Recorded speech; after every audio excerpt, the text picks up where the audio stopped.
Ducks, who finished last season 29-6. Matt Ulmer, in his 8th season, led the Ducks to a program best 29 wins last season, including an Elite 8 appearance.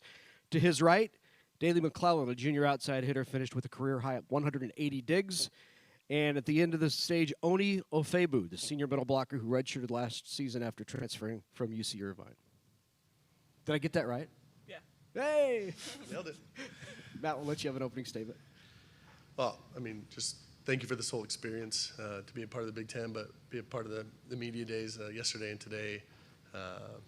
It's just really neat to be a part of, just to see how the sport has grown, to see how much the Big Ten cares about women's volleyball, and now to shine a spotlight on these amazing women. I think it's just really special, and I know we're just really thankful to be a part of it. Thank you to Oregon for giving us the chance, and we're looking forward to this year. It's going to be a year of a lot of firsts, but there's no better group that I'd rather do this with than the group that we have. We'll open it up to questions, and just a reminder, name and affiliation before the question.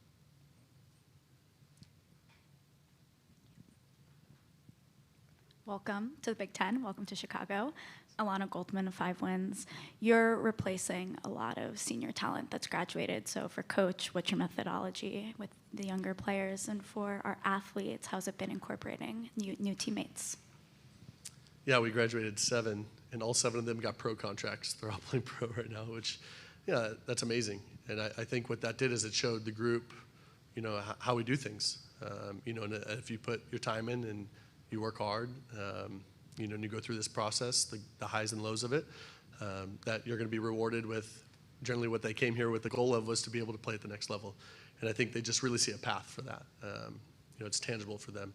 And there's a group that was on the other side all last season that was winning a lot of the time. And they're chomping at the bit, ready to go. So I think that group is now ready for their time. I think Daley and Mimi coming back have an expanded role. Onye was over there kicking the other side's butt all last year. Now she's ready to do that to some other teams, which I think is kind of her. But this group is they're ready to go, and it's gonna be a fun roster. Yeah, it's been really fun to incorporate the new freshmen and the transfers. I'm just really excited for all of us to mesh together for preseason, and there's a lot of different skill, lots of different personalities. There's good leadership personalities, and we're just really excited to pull that all together for season. Yeah, I'd say that we get along really, really well, which is going to be key for us this season as we're working together and working on what we need to do to prepare for the season. So it's really exciting to see just everyone meshing well together.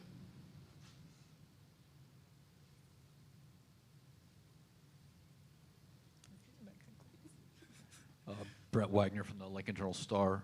Matt, when you've talked to recruits and chants for recruits, what do you tell them about what being in the Big Ten is going to mean going forward for the program? Well, I mean, we've really only known this recruiting cycle. Before, we're actually having more and more recruits coming from the Midwest and coming from all over. So I think they were pretty excited with the opportunity to maybe go play in front of their home crowds more. So I think that was just a bonus for them.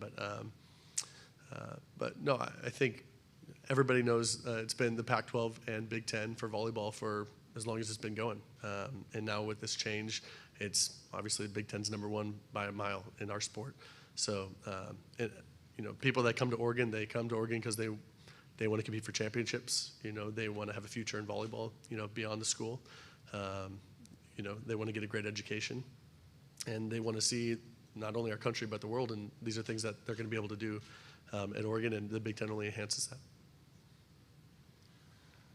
Morning, guys. I'm Chris with Fox in Chicago. Matt, you mentioned the season of firsts and so many firsts coming. And for questions for all of you is, what firsts are you most looking forward to, and what kind of challenges does that bring?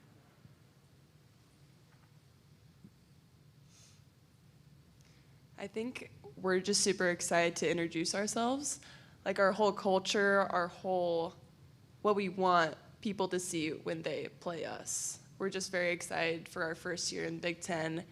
And the competition, obviously, is going to be super, super high level. So we're just very excited for our first year, yeah. I'll say from a volleyball standpoint, Yeah, anytime, we actually go to Nebraska, we go to Minnesota, we go to these places and we play Wisconsin this past regionals. A lot of the fans they come back and they'll say, wow, you guys play such a certain way. Generally it's fast or the defense or, just it's a really exciting brand of volleyball. And I'm going to echo Daley. I'm excited for everybody to see how Oregon plays volleyball. And I think it's a little bit different than everybody else. And hopefully it's a show that they appreciate and they like watching. Yeah, I'd agree. And also just not only is Oregon volleyball a little bit different, but we also have a different team this year. So I'm excited to, kind of show the world like what our team is looking like this year. We have a good group online, too, with the Zoom meeting, so if there are any questions online, please put those in the chat, and we'll ask those here in the room. Yeah, Matt, Adam Rittenberg with ESPN. Just wondering how much adjusting playing style, you guys going into the Big Ten and them also adjusting to you, how much will kind of take place on both sides? I could have told you what all the Pac-12 teams were going to be like when we played them. It's like, so the scouting report didn't really have to differ because I already had it, kind of copy and paste just with different names. And that'll be, throw those out now and learn a bunch of new ways. Again, playing Wisconsin at the end, they play differently than any other team we played. Style of play, slower set, higher above our block, the shots options that they had, just the physicality that they had from all pins. That was something that we had not seen. Probably since 2018 when we lost to Nebraska to go to the Final Four. And they had Michaela Fecki, among others. So there's definitely some adjustments that are going to be made on the volleyball court. For us, there's some things that they probably don't even understand or that I've even explained to them why we were doing it in the spring from a defensive standpoint, but because I knew we were going to need to be prepared, maybe play some better off-blocker defense deeper against a hard-driven ball, for example, when you're playing Franklin. That we weren't getting from other teams that were playing. So there's going to be different pieces that we're going to have to adjust to, and hopefully I started that in the spring. Matt, just to follow up on the multiple styles of volleyball you kind of mentioned, when you take both East Coast, West Coast, bring it together, and you have the excitement that Nebraska, a lot of the other Big Ten teams help build in just volleyball across the sport in general, how do you see those two styles of volleyball coming together to help push that momentum further in volleyball, but in college this year? Yeah, I just think there's a lot of matchups that we don't normally see. Again, I think the Wisconsin fans were really excited to watch Oregon play Wisconsin in the Fieldhouse, in December. I really do. I think they were really looking forward to that matchup, hoping that it would happen. Not that they weren't cheering for Purdue, in the round before, but I think they were excited for that. And again, I think that's where our sport's going, is that people are starting to understand how different styles are and that they would like to see those matchups. And now all of a sudden I think you're going to get some of those fantasy matchups coming in, and we're going to get them regularly. So again, for the sport, for the growth of the sport, I think you're just going to get a lot of really great matchups. I don't think Nebraska's ever played. I remember they came to Oregon, but we didn't play them when they came in 2017 or 16, something like that. But Nebraska's not played against us, in Eugene. Our fans are going to get to see that, for the first time, among others, and I think as our sport grows on the West, the Pacific Northwest, they're going to get a treat, to get some of these great matchups. Coach Aaron from KMTR asks online, for our viewers back in Eugene who may not know the level of volleyball the Big Ten provides, you mentioned it was a mile ahead. Why is it a mile ahead, and what can fans expect from the level of competition this season? What did I say, a mile ahead of what? Yeah, I said that? I didn't hear you say a mile ahead. Okay. I just Okay. was repeating the question. Oh. Maybe what can they expect from the Big Ten From style the Big Ten? of play? Yeah, Sure. I think the physicality, that I was speaking of. Again, just high level of recruiting, in the conference. And we had, Stanford, would do that, for us in the Pac, where we would see them consistently. But I would say overall, there's multiple teams in this conference now, that really are recruiting, the highest level athletes. So that's something that we're going to, hopefully be able to adjust to, quickly. And again, I just think for us, I think it was really important that we played Wisconsin at the end of last year, because I think it was something that this group needed to be able to see what that really was like, especially in the Fieldhouse. The crowds are going to be different for us, and our crowd is growing, and we were top 10 in the country last year in attendance, which was a great thing for Oregon volleyball. But going into Nebraska, going into Wisconsin, going to Minnesota. We're not going to Purdue this year, but I'm excited for that one. We have some of these different gyms where the crowds are just really intense and all over us. hopefully that's something that our group is going to find very exciting. And the fans in Oregon will see that, and hopefully we get a little competitive within our fan base. Welcome to the Big Ten, Aaron Ferguson, Wisconsin State Journal. As I was watching that regional last year, I was like, this is going to be it going forward. But my question for you, Matt, is with the house settlement and revenue sharing and roster scholarships, how does that kind of change your role at all, if it does, of developing this program and moving it forward with different, or whatever you want to call it? Yeah. I mean, for me, at least, it doesn't do anything for me right now. We'll see where all that goes. And I know we're all patiently waiting, to see what's going to come from all that and how that'll play out in each school. What I really appreciate about Oregon, there's a lot of things, but one of them is how much they appreciate female student athletes and how much they prop up our women. So I know that they will be well taken care of whatever happens. And that the sport of volleyball is growing, is shining bright. So I think things are going to be just fine in Eugene, Oregon, moving forward, and that our team is set up really well for the future. Hey, and a shout out to the Eugene media who have posted the first questions online that we've had in 2 days. So I have another one here for you. Let's go, Dex. Yeah, this is excellent. And it just popped up and changed. The question was about you, and it flipped down on me. I apologize, Coach. Let me get this real quick. It's okay. So the question was, you play in a very unique gym. What are you excited, Matthew Knight Arena? What do you love about that, and what are you excited about showing to the Big Ten Conference your arena and your court? So we're actually changing our court this year. So I know there's a lot of fans, around the world that are going to be really sad about that. But we're not going to have the trees on the floor anymore for volleyball. We're going to have Terraflex. I tried to get Terraflex to mimic our exact court, but they weren't able to do that quite yet. So maybe in the future we'll get the trees on the Terraflex, but we're not going to have that. So all those streamers out there, I know they're going to be really sad.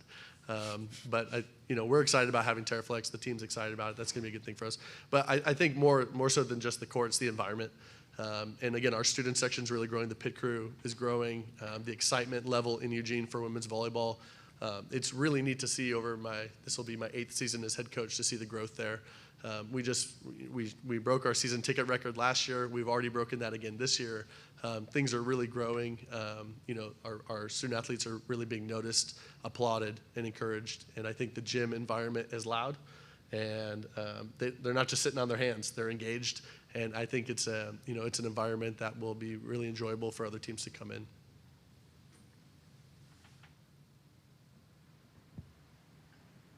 Sorry, it's difficult to watch. That lots going on in the court. I wasn't looking directly at you when I was talking. I know. I may have silently clapped and they enjoyed that. But Lincoln Arnold, Huskers Illustrated. Coach, the 3 setters on your roster don't have any assists for Oregon. How key will that position battle be for the team, and how what have you seen? What are you expecting going into the fall? We will need that to change to be successful. We're going to need some assists. Chris Klein, redshirted last year behind Hannah Pukas. Hannah was a first-team All-American. But, what an opportunity for Chris to be able to learn from Hannah and to compete against her on the other side. And I think Chris grew more than maybe anybody I've ever coached in this spring. I thought just huge adjustments in her game. And so I think she's ready to go. Again, one of those players that was, just sitting, waiting their time and, waiting for their turn. So I think she's ready to go. Roberta and Evelina, I have not seen in person. So I don't know. We'll see. But they've had a lot of success in their countries. And Robbie, was the junior college national player of the year and 2-time All-American. They won, and I think she's probably the real deal. So I think the battle, between the 3 of them, hopefully will only, elevate the style of play in our gym.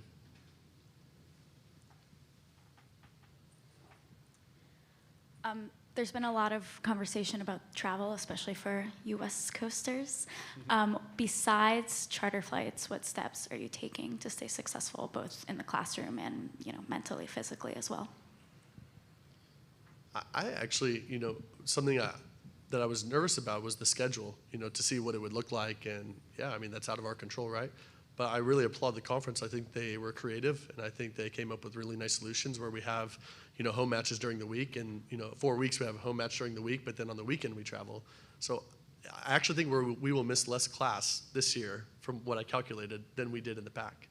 So, again, appreciate their efforts, knowing that this was an important issue. I think they really took the great lead and, made some great choices, for us. So I think our student athletes, will be just fine and taken care of. But we always have, academic support for them, and everything that they're doing. And if they ever need anything, all they have to do is ask, as long as it's legal.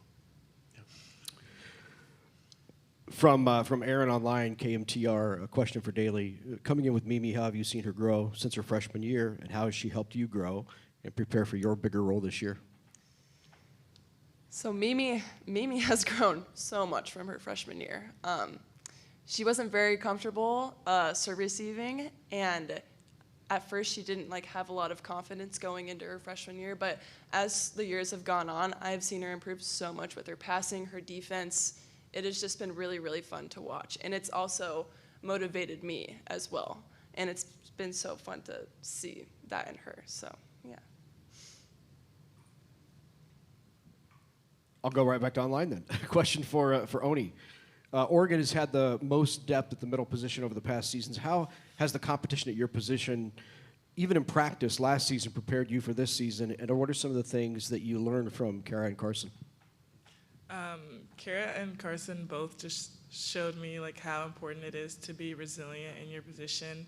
It is, I would say, it's a little bit of pressure as a middle blocker to kind of make sure you're aware of the game. So I learned a lot of that from them, and they showed me that it could be easier if you just take the steps and really work for it. So I'm excited about that. We probably have time for one more in the room. Coach, I tell you what, we have some students from Brunson Academy in Chicago, 7th and 8th graders, who are aspiring journalists. They'd love to ask you maybe one or two last questions in the next couple of minutes. All right, bring it, Lonnie. Come on. My name is Lonnie Jackson from Milton Brunson, and I got a question for you, Coach. I heard that you set a record with 29 wins in 2023. My question is, do you think you will surpass that record this upcoming season? That's a good question. I think that's a question for them, I think we have a team that can do that, But we never really focus on the wins and losses. We really focus on the process. So every day, and this is a good day for us, they get to hear their voices. They get to start to think about things that they want to bring back to the team. This is a good start for our season. That will give us more chance to be successful and maybe break those records. But when we had those 29 wins, we never talked about it. We just talked about doing our job every day, trying to get better, being the best version of ourselves, and then those things will take care of themselves. Good question. Thank you. My name is Brandy Foltz, and my question is for Onye. How was the process transferring to Oregon after playing 3 seasons at UC? I would say the process was pretty quick, or maybe not as quick as some people's, but I would say for me it was easier because I knew Matt already. I met him when I was 11 years old, so I felt pretty comfortable deciding to move to a different state, especially because I was born and raised in California, so I had lived in California my whole life. And for me, it was a big move to go one state over, so I felt more comfortable already knowing Matt, and yeah, that factored a lot in my decision. Matt, Daley, Onye, welcome to the Big Ten, and thanks for spending time with us. Good luck this season. Thanks for having us. Appreciate it. Thank you guys.